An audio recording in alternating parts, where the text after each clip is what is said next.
I hope you're all okay and I hope you've had a great first week back at school. Today is a special day. Does anyone know what day it is? It's Mother's Day. So I want to say Happy Mother's Day to all our amazing mums and grandmas that we have here at Derby City Church. You are all doing an amazing job and we are so thankful for everything you do. Today we're talking about a mother that we all know but that we don't talk that much about, and that mother is Mary. Jesus, the King of Heaven, came down to earth as a baby, which means he was vulnerable and he needed someone to love him, to care for him and to protect him. And God chose Mary. Mary was obedient to God and she trusted in him. She was a faithful servant and he used her to fulfill the prophecies that had been said years and years before. And he gave Jesus to Mary to raise and to look after until he was a young man and he could fulfill the purposes that God had for him and placed him on earth for.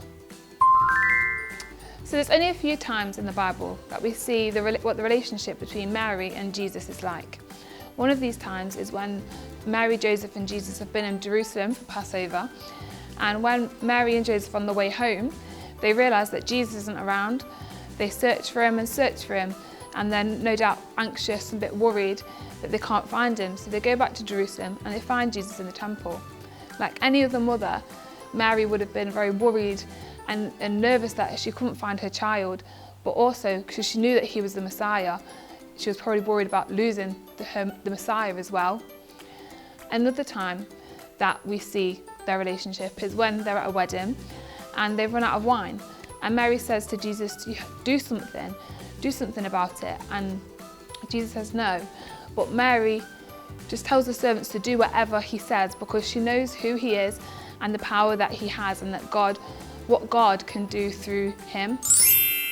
In the same way that God placed Mary in Jesus' life to raise him, to protect him, to love him and to nurture him, God has placed your mum in your life to do the same, to love you, to protect you, to encourage you in all that God has created you to be. In the Bible, it also says that Jesus wanted to protect Jerusalem in the same way that a mother hen would want to protect her chicks. And that's exactly how God feels about you. He loves you so much and he wants to protect you fearlessly. So let's just pray together.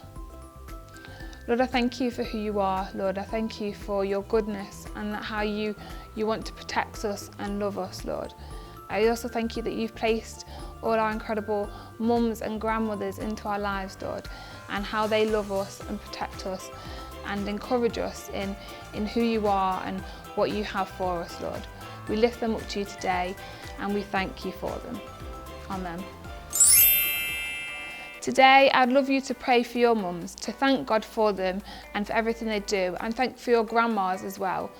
I also encourage you this week to do something for them, whether it be help them around the house or help them make dinner, or even make a cake and drop it off at your grandma's house. Whatever you can do to just bless them this week, I challenge you to do it. I hope you have a great week at school, I hope everything's going okay, and I will speak to you soon. Bye.